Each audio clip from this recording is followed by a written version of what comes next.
He was born in a very small town in Ohio, Steubenville, Ohio. Population 5,000. Actually, that's a lie. There were only 3,000 people in the town, but the state insane asylum was on the hill, so it was civic pride that made us add the other 2,000. So that when you drove in, the sign would say Steubenville, population 5,000. So food, I like food. Well, it's my sex life. Absolutely is my sex life. I mean, sex is, if somebody said, do you have sex? I said, yeah, I eat every day. But the sex they're talking about doesn't exist for me. And I got fucked out.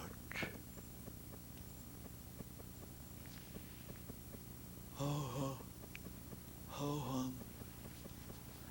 But food is exciting. The establishment, you know what I mean? I'll be your guest, all right, baby?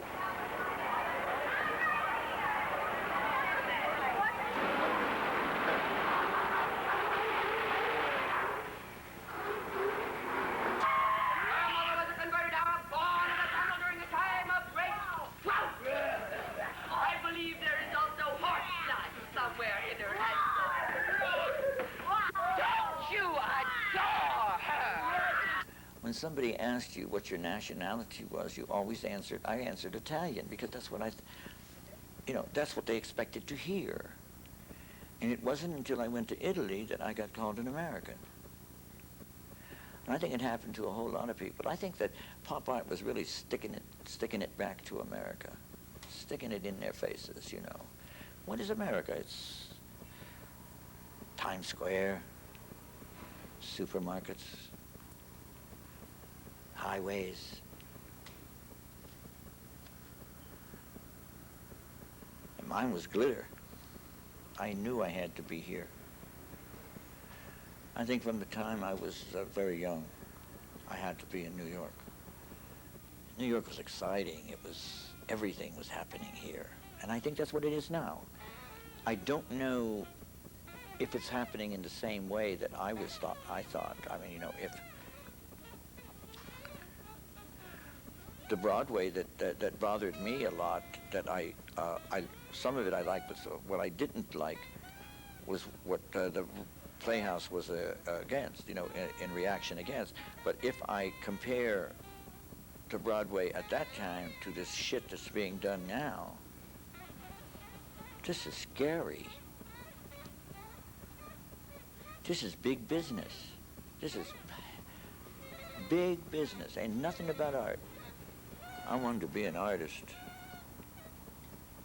God, I wanted to be an artist. Because I didn't think I could be anything else. I could never have been a lawyer. Never. Or a doctor. No, I wanted to be an artist. I wanted to be around artists. I liked talking I liked the conversations. One day, early on, Dr. Leary happened into our lives.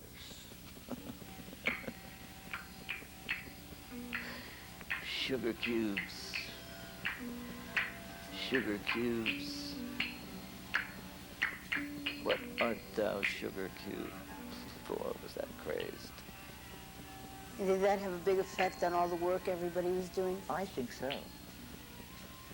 And in those early days, too, the whole Jack Smith thing, after I got to know Jack, used to come around a lot. We went to movies. The Arabian Nights, they took us to places we wanted to be. You know, and we were living that life here, the Arabian Nights. I mean, with Jack, Jack, sometimes we went to Jack's house and we had to go up the fire escapes because we were scaling the walls of Baghdad. Love is a super... We didn't go up the stairs. Super overstimulate at night on the eve of the world's destruction. There was a great feeling. There was a wonderful feeling of firstly, there was a great camaraderie. There was no particular bar we went to. We didn't go to bars.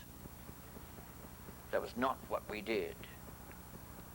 We went to visit each other. And everybody came to my place. Everybody. Plus, at one point, and we were always doing something too. We were not just sitting still, we were doing something. We smoked a whole lot of grass. It was grass time. And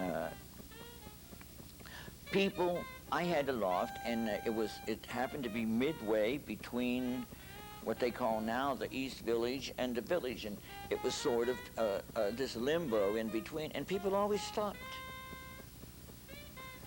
And everybody would bring it, you know. We sat around all night long talking, listening to music. And they were everybody became famous. They were painters, they were poets, they were musicians. Actors, please. I wouldn't allow those cocksuckers to come near me. I didn't want an actor. I wanted a performer. The people that I met, we shaped each other's lives a whole lot. You know, we were discovering various truths about ourselves. And we had to eliminate a lot of the lies. Remember I used to say that? Most people lie in their beds. I like the truth in mine. So, you know, no matter how silly the script, and that, I always said that the height of drama has always been, per se, Shakespeare. And the height of drama was always man versus himself. Hamlet, King Lear, and of course the other playwrights like Arthur Miller with Willie Loman and that. That's man versus himself. And I said, I wasn't interested in that. I was more interested in the world versus itself. I don't give a shit about man. Eat, you eat, you don't eat, that's too bad. You should eat. You have to eat if you're going to live. You got to figure it out. That's why I get very upset when I see people. I'm very upset about that there is so much deprivation in the world. But I mean, you know, like we said yesterday, you know, you read the New York Times. As I was reading it today, going through page after page, and I don't read every article, but I read some, but I get the headlines and that. It's so medieval. We've never gone past. We're still in the Dark Ages. It's scary, the amount of ugliness in the world. What are you afraid of happening? Well, at this point in my life,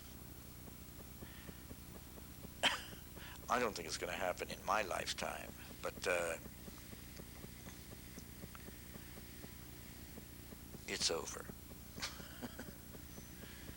I think we're doing ourselves in anyway. Ozone, poke a window in the ozone, poke a hole in the ozone. Let the ultraviolet rays shine through, burn you, oh cancer. Cancer is the answer to the question of starvation and overpopulation. Oh, oh, oh, ozone. Poke a window in the ozone. Poke a hole in the ozone. Let the ultraviolet rays shine through. The blue burn you.